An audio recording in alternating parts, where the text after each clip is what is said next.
రామ్టాక్కి తిరిగి స్వాగతం.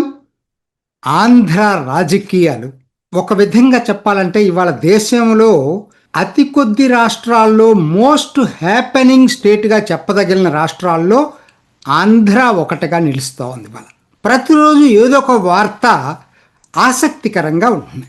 ఆంధ్ర వారికి ఇప్పుడు రెండు విభాగాలుగా దీన్ని చేసుకోవచ్చు. ఒకటి అభివృద్ధి విభాగం. ఆంధ్రాలో అసలు సోషల్ మీడియాలో ముఖ్యంగా యూట్యూబ్ వీడియోల్లో అమరావతి రాజధానిలో పునాదులు ఎట్లా పడుతున్నాయి, పైలింగ్ పనులు ఎట్లా పడుతున్నాయి దగ్గర నుంచి ప్రతిదీ ప్రజలు ఆసక్తిగా గమనిస్తున్నారు. అంటే అంత ఇంట్రెస్ట్ జనరేట్ అయింది దాంతో.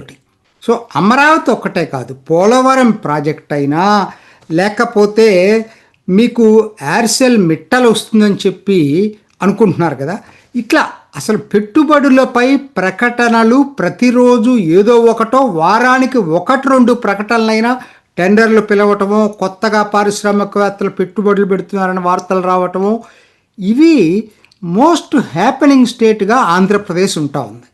అయితే ఇది ఎలా ఉంటుంది? ఒకటే కాదు, దీంట్లో చాలా ఉన్నాయన్నమాట. ఆర్సెల్ మెట్టలే కాదు, బీపీఎల్ రిఫైనరీ, అంటే ఇవన్నీ ఫ్లాగ్షిప్ ప్రాజెక్ట్స్, అంటే చాలా పెద్ద ప్రాజెక్ట్స్. ఇటీవలే ఇంకొకటి గూగుల్ వాళ్ళు డేటా సెంటర్ $6 బిలియన్ తోటి పెడతారన్నట్టుగా తెలుస్తూ ఉంది. అంటే దాదాపు 50,000 కోట్ల పెట్టుబడితోటి. నిజంగా కనుక అది వచ్చేటట్టయితే అసలు ఊహించని పరిణామం. అది మాత్రం చాలా అద్భుతంగా ప్రజల్లో సానుకూల పవనాలు బ్రహ్మాండంగా వేస్తాయి అదే గనక వచ్చేటట్టయితే. అలాగే రెన్యూబుల్ ఎనర్జీల ప్రాజెక్ట్స్ కూడా ఆంధ్రప్రదేశ్ చాలా ముందంజలో ఉంది. అయితే కొన్ని చోట్ల ప్రాబ్లమ్స్ వస్తూ ఉన్నాయి. ఇప్పుడు అరకు ఆ ట్రైబల్ ఏరియాస్లో ప్రాజెక్టులు కట్టడానికి వాళ్ళు ఒప్పుకోవట్లేదు. సో మొత్తం మీద ఏంటి, ప్రతిరోజు ఏదో ఒకటి జరుగుతూ ఉంది. ఆసక్తిగా ఎదురు చూస్తున్నారు. ఇది అభివృద్ధి పదాన్ని గురించి ప్రజలు ఆసక్తిగా ఎదురు చూస్తున్నారు. రెండోది కూడా మోస్ట్ హ్యాపెనింగ్ ఏంటంటే, గత ప్రభుత్వం జగన్ ప్రభుత్వం చేసిన నిర్వాకం మీద కూడా ప్రతిరోజు ఏదో ఒక వార్త వస్తూనే ఉంది. ముఖ్యంగా ఇటీవల లిక్కర్ స్కాము అత్యంత సెన్సేషనల్ స్కామ్ అయిపోయింది. ఎందుకంటే ఢిల్లీ స్కామ్ చూసాం, ఛత్తీస్గఢ్ స్కామ్ చూసాం, ఈ స్కేల్లో ఈ సైజులో లేదు. ముఖ్యంగా నిన్న 11 కోట్ల రూపాయల నగదు పట్టుబట్టం అనేది, నాకు తెలిసి వెస్ట్ బెంగాల్లో టీచర్ రిక్రూట్మెంట్ స్కామ్ అప్పుడు కోట్లాది రూపాయల నగదు చూపించారు టీవీల్లో. అటువంటిదే ఇప్పుడు ఇది. సో ఇది ఏమైపోయిందంటే ఇవన్నీ కూడా లిక్కర్ స్కామ్ అనేది ఇవాళ చాలా, అంటే సిట్టు ఒకటి నేశారు, దర్యాప్తు జరుపుతూ ఉంది.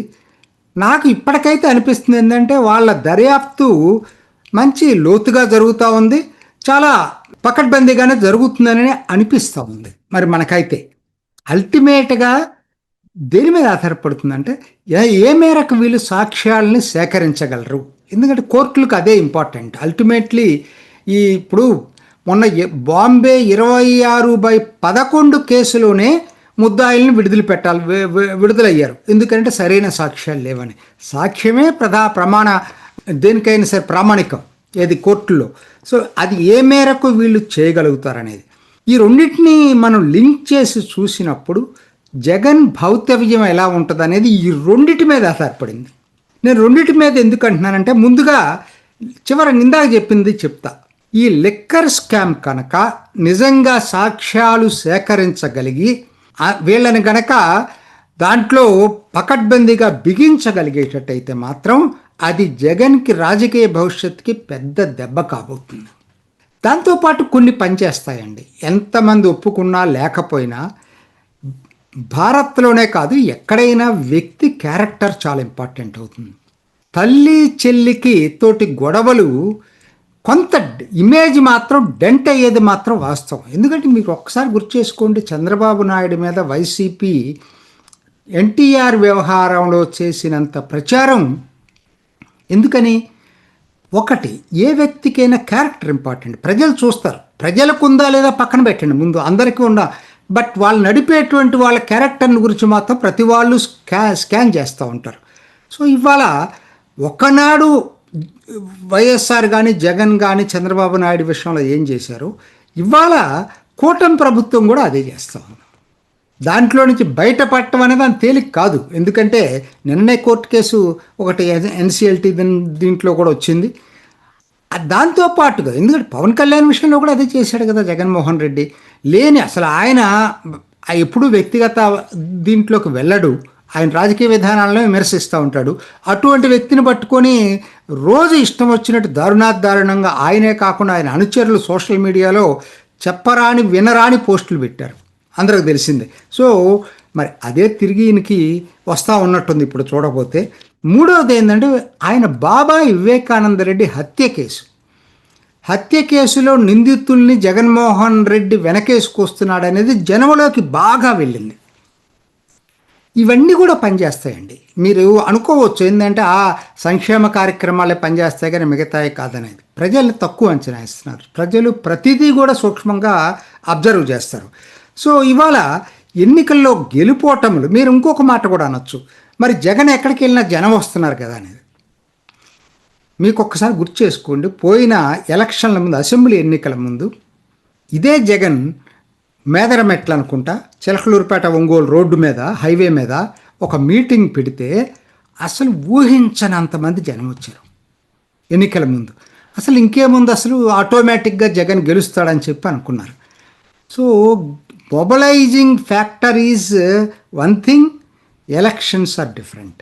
ఎలక్షన్స్లో అటు రెండు కూటమిలకి సంబంధించిన మనుషులే కాదు, న్యూట్రల్గా ఉండే ఓటర్లు చాలామంది ఉంటారు, సైలెంట్ ఓటర్స్ వాళ్ళందరూ.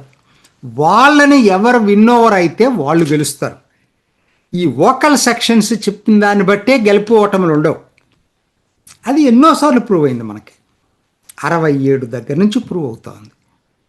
మీకు ఇందిరాగాంధీ మొట్టమొదట అందరూ కాంగ్రెస్ మొత్తం ఒకటైనప్పుడు ఇందిరాగాంధీ ఒక్కతే వచ్చినా కూడా సైలెంట్ ఓటర్స్ తోటి ఆవిడని ఎన్నుకున్నారు. సో ఇవి రాజకీయాల్లో చాలా ఇంపార్టెంట్. కాబట్టి ఇవాళ ఆ మీటింగులకు వచ్చి ఆయన వెళ్ళేటప్పుడు మొబిలైజ్ చేసుకుంటున్నాడా లేదా అది వేరే విషయం. అది ఎవరు తోచిన పద్ధతిలో వాళ్ళు చెప్పుకుంటున్నారు. కాకపోతే వాళ్ళు ఎన్నికల్ని డిసైడ్ చేయరు, అది మాత్రం గుర్తుపెట్టుకోండి. సరే, రెండోది లింక్ ఉందంటున్నానంటే మీరు ఎన్నైనా చెప్పండి. ఒకటి లిక్కర్ స్కామ్ కావచ్చు, ఇది కావచ్చు, తల్లి చెల్లి కావచ్చు, వివేకానంద రతే కావచ్చు. కానీ అంతకన్నా ముఖ్యంగా ఏంటంటే యువతల ప్రభుత్వం మీద తీవ్ర అసంతృప్తి ఉందనుకోండి, ఇవన్నీ కూడా పనిచేయవు. మళ్ళీ ఆల్టర్నేటివ్ ఎవరంటే వాళ్ళు కోటేస్తారు. కాబట్టి రెండోది చాలా ముఖ్యం.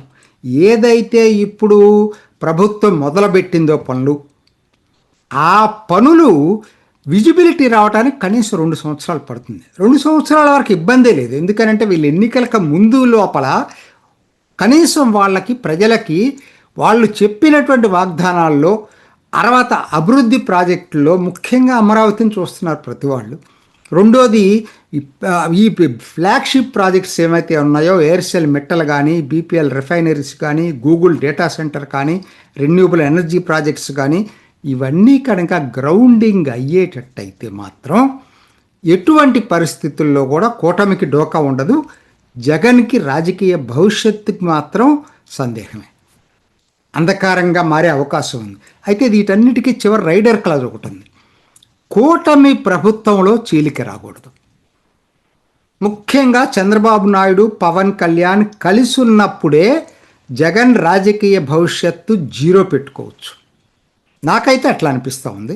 అంటే మీరు ఎవరికి వాళ్ళకి అభిమానులు ఉన్నవాళ్ళు చాలా విపరీతంగా మాట్లాడతారు, వాళ్ళు పక్కన పెట్టేసేస్తే నాకు అనిపిస్తున్నది ఏంటైతే మాత్రం కూటమి గనక ఇదే పద్ధతిలో ఉండి పర్ఫార్మెన్స్ గనక విజిబుల్గా ఉండేటట్టయితే వచ్చే 2 సంవత్సరాల తర్వాత అయినా పర్వాలేదు, 27-28 కనుక విజిబిలిటీ కనబడేటట్టయితే రాజకీయ భవిష్యత్తు జగన్మోహన్ రెడ్డికి చాలా కష్టం. ఇది నిజం, ఇది జరగబోతుందేమోనని నాకైతే అనిపిస్తూ ఉంది ఈసారి. ఎందుకంటే వాళ్ళకి పర్ఫార్మెన్స్కి డోకా లేకపోవచ్చు. మీకు అదవరకు జరిగింది ఏంటంటే విజిబిలిటీ లేదు. 5 సంవత్సరాల్లో తడువుకోవటమే సరిపోయింది.